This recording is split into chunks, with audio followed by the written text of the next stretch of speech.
ጋድ ማለት ምን ማለት ነው? በጥምቀት ዋዜማ ጋድ ይጾማል ወይስ አይጾምም? ስንጾም እስከ ስንት ሰዓት ነው? የሚሉትን ሶስት ጥያቄዎች ባጭሩ በዚህ ቪዲዮ እንመልሳለን። ጋድ ማለት ለውጥ ልዋጭ ማለት ነው። ይህንንም ሊቃውንተ ቤተክርስቲያን መምህራን በዓለ ልደትና በዓለ ጥምቀት ረቡዕ ቀን ዓርብ ቀን ቢውል በሁለቱ ዕለታት ከምግብ ተከልክሎ በጾም መዋል የማይገባ ስለሆነ ለዚያ ልዋጭ እንዲሆን የልደትም የጥምቀትም ዋዜማቸው እንዲጾም የቤተክርስቲያን መምህራን የሰሩት ስርዓት ነው።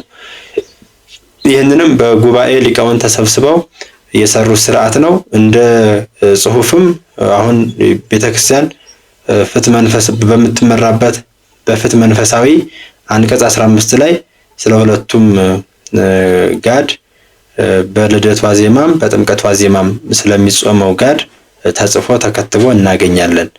የዘንድሮው የጥምቀት በዓል ሰኞ ቀን ሲውል ጋድ የሚጾመው መቼ ነው የሚለውን ደግሞ እንይ። ጥምቀት ሰኞ ቀን ሲውል የሲኖዶሳዊ ውሳኔው የሚጾመው ዋዜማው ነው። ዋዜማው እሁድ ነው።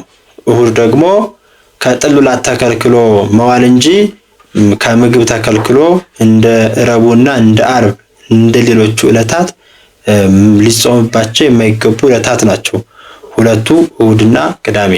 ታዲያ ዘንድሮውን የጋድ ጾም የምናስበው ከምግብ በመከልከል ሳይሆን ከጥሉላት በመከልከል ነው።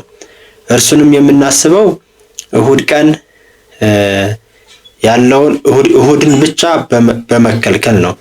ሃይማኖተ አበው ትርጓሜ የሰለስቱ ምዕት ቅዳሜና እሁድ ዓርብ ሶስቱን ቀን ሰዓታቸውን በመሳብ በመቁጠር ዓርብ እስከ ምሽቱ 1 ሰዓት፣ ቅዳሜ እስከ 7 ሰዓት፣ እሁድ እስከ 3 ሰዓት ያለውን ሰብስቦ የጋድ ጾም እንዲጾም የሊቃውንት ማብራሪያ አለ።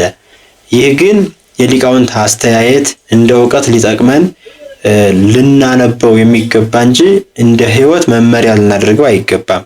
ቤተክርስቲያን ሲኖዶሳዊት ነች።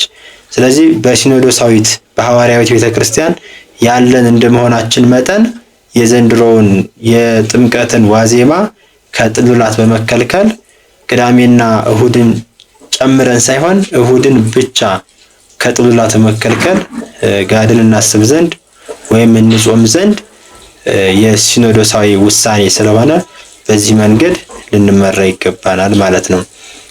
ስለዚህ ሶስቱንም ጥያቄዎች ጋድ ማለት ለውጥ ነው። መምህራን የሰሩት ጋድን በዕለቱ በልደት በጥምቀት ቀን መጾም የማይገባ ስለሆነ ዋዜማውን ጾመን ያኛውን ትናንትና ስለ ጾምን ፈንታ ምዕመናን ከምግብ ሳይከለከሉ እንዲውሉ ነው። ሁለተኛው የጥምቀት ዋዜማ ይጾማል ወይ ለሚለው አዎ ይጾማል።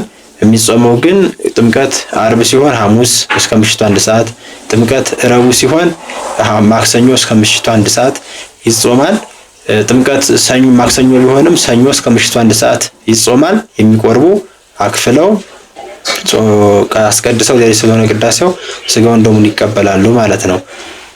ከዚያ ውጭ ግን ጥምቀት እሁድ ሲሆን ቅዳሜ ከጥሉላት በመከልከል ነው የሚጾመው።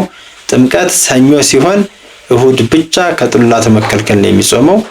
ይህንን የቤተ ክርስቲያን መመሪያ ሁሉም ኦርቶዶክሳዊ ሊተገብር ይገባል ማለት ነው። በድጋሚ እንኳን ለጥምቀት ዋዜማ በሰላም በጤና ደረሳችሁ እንላለን።